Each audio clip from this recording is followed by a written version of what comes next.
we're not almost there. Hey guys, welcome to the Massive Iron Channel. I'm Steve Shaw. In this video, we're going to talk about the stimulus to fatigue ratio. More specifically, are your workouts so fatiguing that you're not building muscle? Before I get into that topic, if you have any questions or comments, drop them down below. The best topic ideas I turn into videos just like this. All right, stimulus to fatigue. If you haven't heard of it, you're probably going to hear of it soon enough. Basically, the whole concept is to try to manage your exercise selection so it's not too fatiguing, so you can get through a workout.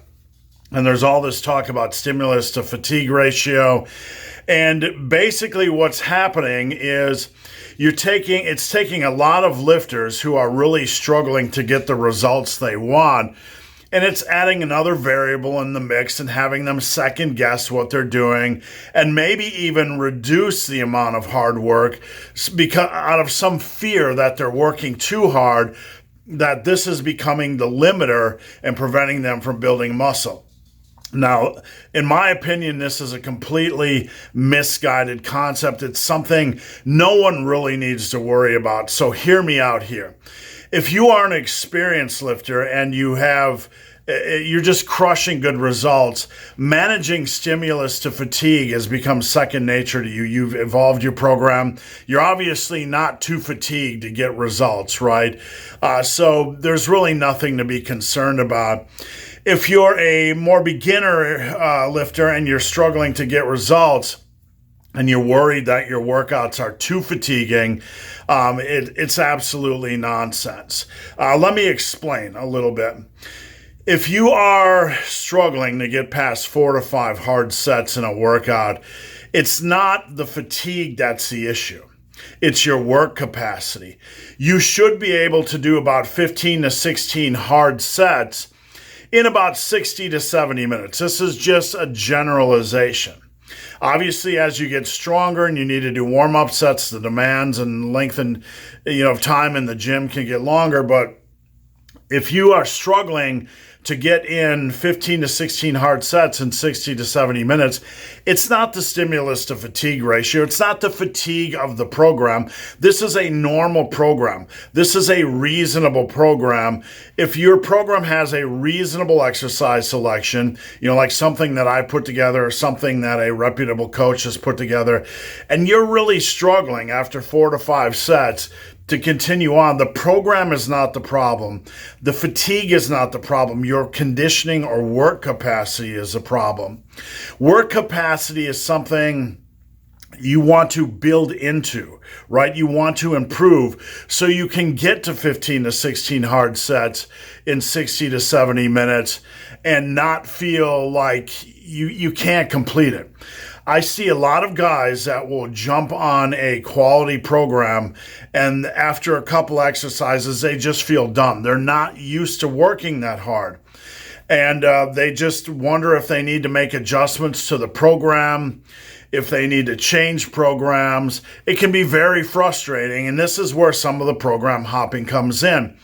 A normal quality program is going to challenge you a little bit more than you're used to being challenged.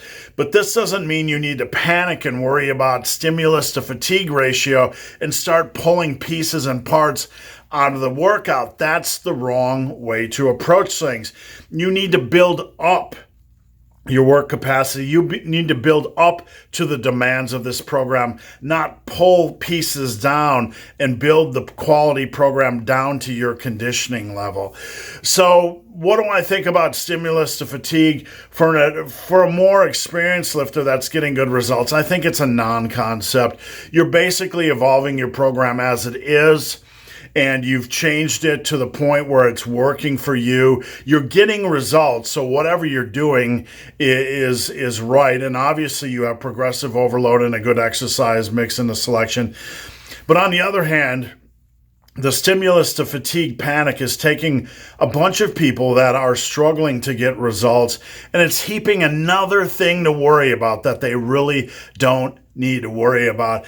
You are not missing out on gains because your program is too fatiguing. Generally, it's the opposite. You're not working hard enough, or your work capacity is not good enough, not strong enough. And this is not a dig. We just need, look, if you go out for sports or you join the military, your work capacity is lagging behind a little bit. It's building your conditioning. You need to, as a lifter, build up to a certain standard of work capacity or conditioning for you to get the most out of your workouts. So you do not need to be pulling pieces out of a reasonable workout. You need to be pushing yourself to work up to that work capacity. Now, someone's going to say, I ran a program that was super taxing. Look, here's the thing. We are talking about reasonable programs devised by coaches that know what they're doing. And these programs are not punishing. They're not excessively punishing. They're not designed to make you puke. They're reasonable programs. Things designed by myself or Faz Lifts or GVS or any reputable coach, that knows how to program. These programs are not overly stuffed with exercises to the point where they're going to fatigue you so much that you need to start changing these programs. That's backwards. The whole concept of stimulus to fatigue basically is hinged on, if you have a really crappy program that's ill-designed and stuffed with a bunch of redundancy and too many compounds and too much work.